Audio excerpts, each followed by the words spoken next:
warahmatullahi wabarakatuh. Siang semuanya, apa kabar?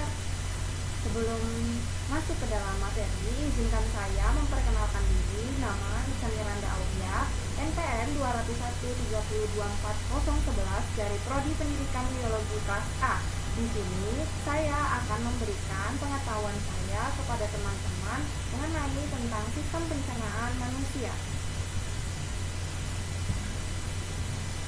Tentunya kita telah mempelajari sistem pencernaan manusia ini dari SD hingga perkuliahan.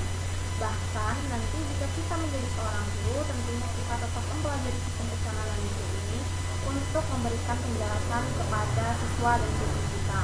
Tapi sebelum masuk ke dalam penjelasan yang akan saya jelaskan, ada yang tahu tidak pengertian dari sistem pencernaan manusia?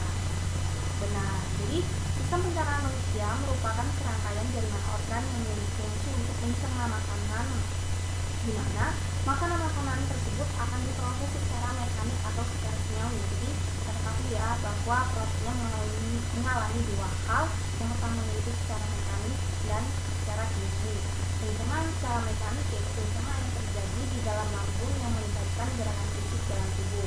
Nah, setiap aktivitas atau setiap hal yang dilakukan oleh tubuh kita tentunya memiliki fungsi. Selain sistem pencernaan, sistem ekskresi, sistem pernapasan memiliki fungsi, di mana fungsi dari sistem pencernaan manusia yaitu mengelola makanan dan minuman yang konsumsi menjadi nutrisi dan energi.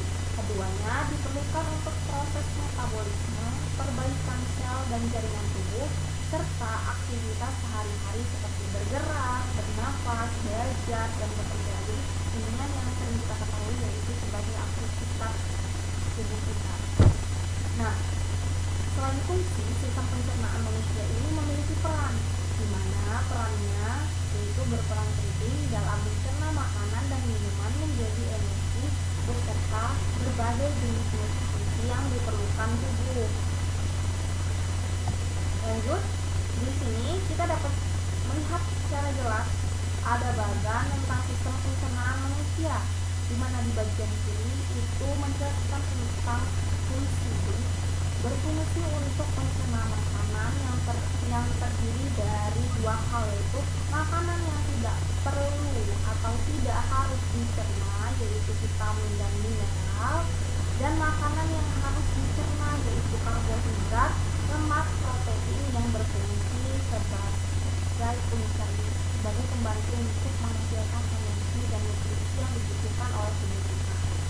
Pada bagian tengah ini, sistem pencernaan manusia terdiri atas organ-organ pencernaan, di mana sistem pencernaan manusia ini dikerjakan atau dilakukan oleh organ-organ yang memiliki fungsi-fungsi yang fungsi-fungsinya itu tergantung dari organ-organ apa saja. Contohnya seperti mulut terdapat lidah, gigi, lalu ada kerongkongan, ada lambung, lalu usus halus terdiri atas usus 12 jari, usus kosong, usus penyerapan, lalu ada usus besar yang terdiri atas usus buntu, umbai hati, testis, anus. Nah, anus ini bagian terakhir dari organ, dia berfungsi untuk membuang sisa-sisa pencernaan makanan yang tidak dibutuhkan oleh manusia melalui bentuk feses.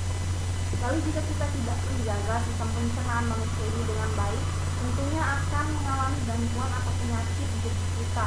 Contohnya seperti diare, apendisitis, ulkus, emas, sendelit, parosis. Hal-hal ini merupakan contoh-contoh yang ada di kehidupan kita sehari-hari.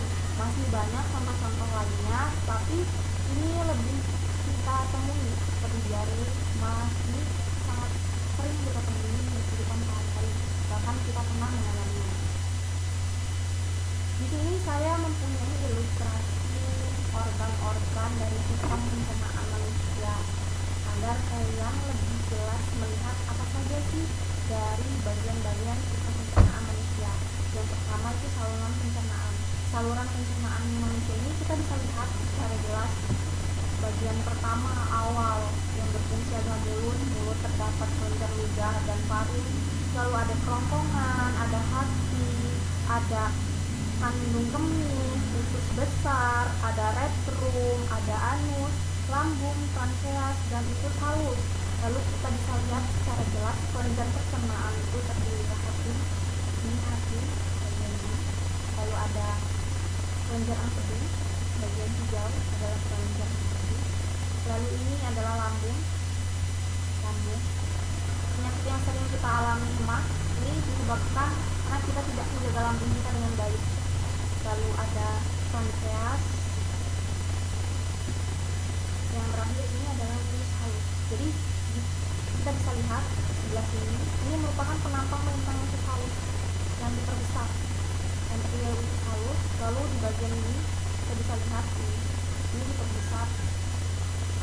Nah, kita bisa lihat bagian-bagiannya yang diperbesar, ada papiler, lalu ada serat dan bagian-bagian lainnya yang bisa kita lihat di gambar ini. Oke, jadi di bagian tengah ini adalah ilustrasi, lalu di bagian sini adalah gambarnya. Di sini saya akan menjelaskan, tadi tentu saja saya belum menjelaskan lebih lanjut tentang apa sih fungsi-fungsi dari bagian awal seperti mulut hingga bagian akhir seperti anus. Nah, bagian awal yaitu mulut ini akan mencerna makanan yang akan dilakukan secara mekanis. Jadi makanan yang kita makan masuk ke dalam mulut dan mulut ini akan memproses pencernaan makanan secara mekanis. Lalu mulut akan memasukkan ke dalam kerongkongan. Kerongkongan ini akan berfungsi sebagai pendorong yang akan membawa makanan ini ke lambung. Lalu lambung akan mencerna makanan secara kimiawi. Jadi di sini lambung akan mencerna makanan secara kimiawi yang akan dibawa ke usus halus. Di mana usus halus ini akan menyerap sari-sari makanan. Jadi halus ini berfungsi untuk menyerap sari-sari makanan yang tadi kita ketahui ya, terdiri atas usus 12 jari, usus kosong, usus penyerapan. Nah, ini dia menyerap sari-sari makanan. Lalu setelah itu akan dibawa ke usus halus. Usus halus ini melakukan sisa makanan diatur kadar airnya. Jadi dia mengatur sisa makanan dan kadar airnya. Dimana jika kita tidak membutuhkan lagi atau tidak dibutuhkan atau sisa makanannya akan dibuang melalui anus dengan cara dibuang dalam bentuk feses. Nah, kita sering sekali mengetahui gangguan yang bisa kita ketahui itu diare. Jadi fesesnya dalam bentuk cairan. Di sini ada ilustrasi lebih jelas lagi tentang sistem pencernaan manusia, di mana hal yang harus kita jaga seperti lambung ini sangat harus semuanya sebenarnya sangat harus dijaga, seperti halus, besar, hati. Nah, bagaimana sih cara untuk menjaga hal tersebut? Dengan cara makan sayur-sayuran, buah-buahan, seperti contohnya ini, apel, jeruk, semangka, pisang. Jika kita tidak makan makanan yang sehat seperti yang di gambar ini, kita akan mengalami sakit perut seperti gambar di bawah. Pria ini mengalami sakit perut karena memiliki penyakit. Ini virus atau penyakit yang disebabkan dari kita tidak menjaga sistem pencernaan manusia kita.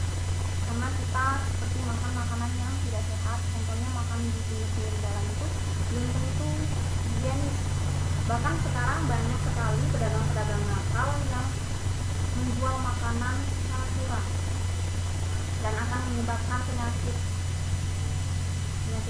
yang ada seperti di hati, di lambung, di usus. Lalu ini bagaimana sih cara menjaga selain kita mencerna atau memakan makanan sehat seperti sayur-sayuran, buah-buahan? Contohnya itu minum air putih ini diperlukan, mineral ini sangat diperlukan.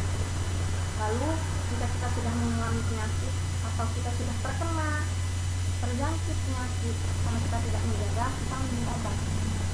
Obat ini akan berfungsi untuk memulihkan lagi organ-organ yang mengalami penyakit atau mengalami kerusakan. Jadi kita bisa lihat dua perbedaan. Pria ini sangat bahagia, ini karena dia menjaga sistem pencernaan manusianya. Dia berbeda dengan pria sebelumnya. Pria ini tidak menjaga sistem pencernaannya dengan baik.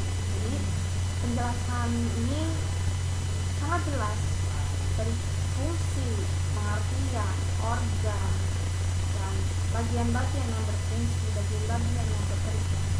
Semoga materi atau penjelasan ini berguna untuk murid-murid semuanya atau orang-orang yang menonton video ini agar menjaga sistem pencernaannya dengan baik.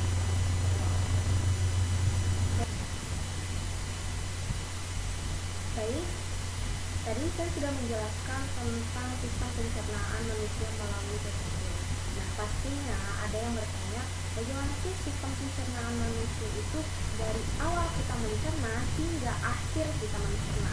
Nah, di sini saya memiliki suatu video animasi mengenai sistem pencernaan manusia dari awal kita mengunyah hingga akhirnya kita membuang dalam bentuk kecil.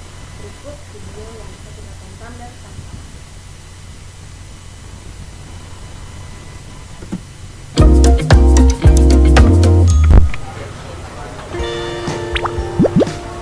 Hey kawan, namaku Gilbert si anggur. Ya, nama itu adalah ide ayahku. Omong-omong, hari ini aku akan melakukan perjalanan seru ke dalam tubuh manusia. Jadi, mau menonton? Perjalanan dimulai ketika manusia menuju ke ruang makan siang kantor, membuka kotak makan siangnya dan menemukanku di sana. Apalagi yang ada di sini? Roti lapis kalkun, yogurt. Dia sudah menggigit roti lapisnya. Oh, sekarang giliranku. Dia memasukkanku ke mulutnya. Ini saatnya pergi. Jujur, basah dan hangat di sini. Mulut adalah pintu gerbang ke sistem. Sistem itu dirancang khusus untuk mengubah makanan menjadi nutrien berguna yang membuatmu tetap berenergi dan membantu sel tumbuh dan memperbaiki diri. Jadi, setelah mengambil gigitan pertama dari apa yang kamu makan, kamu menghidupkan mesin pencernaan. Saat kamu mengunyah, makanan dipecah menjadi memudahkan prosesnya. Ludah sangat berguna karena bercampur dengan makanan dan bisa meluncurkannya. Dengan begitu, perutmu tidak perlu mencerna seluruh bongkah makanan. Ngomong, ini fakta seru. Jumlah air liur yang kamu hasilkan dalam setahun dapat mengisi mandi ukuran sedang. Hampir 1 kolam penuh air liur. Benar-benar hujan air liur di sini. Wah, lebih baik aku berhati-hati dengan gigi ini. Aku tidak mau berakhir seperti bocah kalkun di sana itu.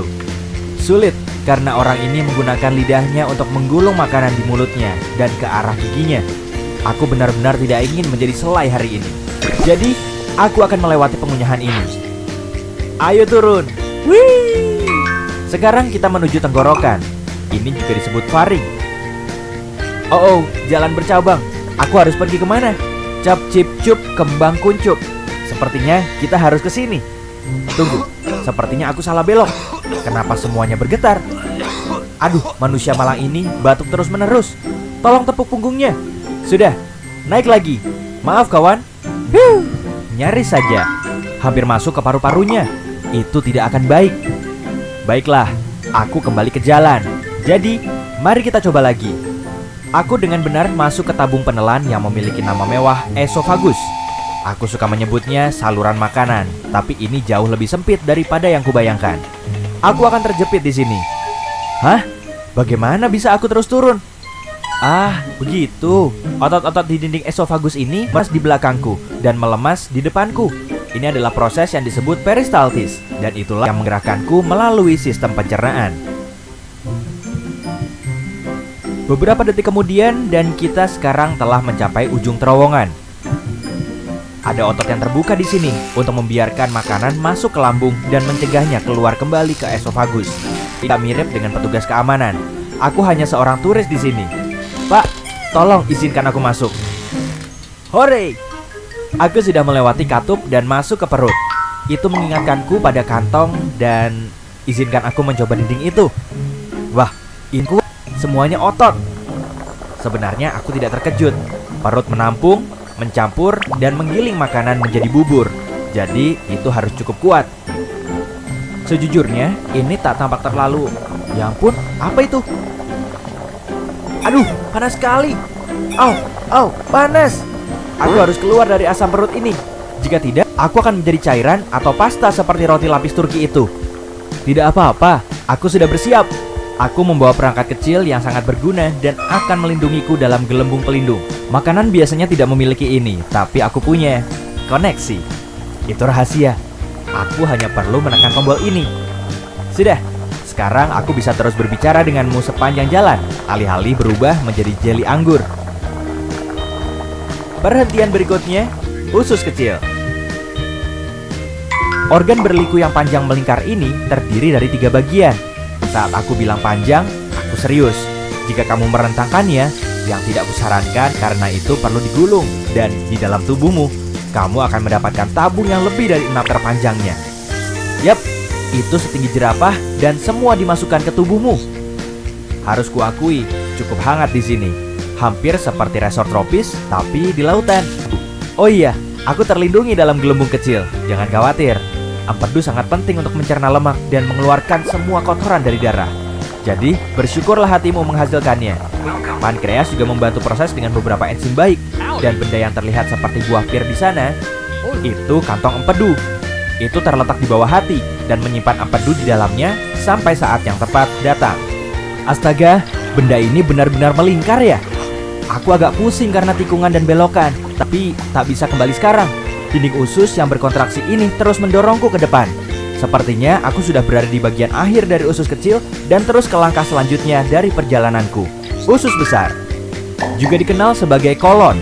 Itu adalah tabung berotot yang panjangnya 1,5 sampai 2 meter. Tunggu dulu. Shh, kamu dengar itu? Aku tidak sendirian. Aku dikepung. Mereka mendekat. Itu Harry. Ada banyak sekali di sini. Oh, apakah orang ini terjangkit nyakit usus atau semacamnya? Tidak. Usus membutuhkan bakteri baik untuk membantu memecah vitamin dan nutrien sehingga tubuh bisa menggunakannya. Hai semuanya. Hei, benda kecil apa itu di pintu masuk? Ah, itu pasti usus buntu.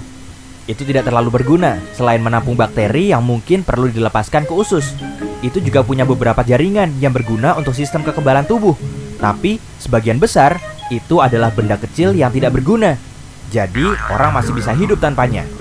Hei, jika usus buntu meradang, dokter akan memotongnya. Serius, sepertinya orang ini masih memilikinya. Baguslah. Omong-omong, kita sekarang ada di usus besar dan aku senang. Di sini agak lebih luas. Jika tak memakai gelembung pelindung rahasiaku yang mewah, aku pasti akan berbicara kepadamu sekarang sebagai bubur ampas air kekuningan. Saat kontraksi otot ini mendorongku ke usus besar, semua air diisap dariku. Bentuk terakhirku, feses. Yap, tinja, kotoran, apapun itu sebutannya, itu terbentuk di usus besar. Masih banyak bakteri di mana-mana. Mereka benar-benar bekerja, tak boleh terlalu sedikit atau terlalu banyak. Jika tidak, kamu akan mengalami masalah pencernaan seperti intoleransi makanan. Mereka juga memainkan peran besar dalam kekebalan tubuh. Dan kamu punya triliunan bakteri di tubuhmu. Terus bekerja dengan baik, teman-teman. Aku dalam perjalanan melalui kolon kiri. Ketika terlalu penuh dengan feses, kolon memutuskan untuk membuang semuanya ke rektum karena tidak dapat menahannya sendiri. Biasanya memakan waktu sekitar 36 jam bagi apa yang tersisa dari makananmu. Tidak banyak sekarang, hanya ampas untuk mencapai titik ini. Tapi aku sudah mempercepat perjalanan ini karena ada hal lain yang harus kulakukan. Jadi, mari kita menuju rektum. Meluncur! Rektum adalah ruang lurus yang panjangnya sekitar 20 cm. Ini memiliki sensor khusus seperti ini atau yang memberitahu saat ada sesuatu yang harus kamu buang. Mereka mengirim sinyal kepada otak saat feses atau gas ingin keluar. Itu saat kita berpikir harus ke kamar mandi. Jika saatnya tepat, yaitu kamu menemukan toilet dan sfinkter lemas, darah, feses. Baik, itu saja yang bisa saya sampaikan. Semoga materi ini bermanfaat bagi kita semua agar kita tidak mengalami gangguan dari sistem pencernaan dan menjaga sistem pencernaan kita dengan baik. Baik, itu saja yang bisa saya sampaikan. Kurang lebihnya saya mohon maaf. Wassalamualaikum warahmatullahi wabarakatuh. Sampai berjumpa kembali teman-teman.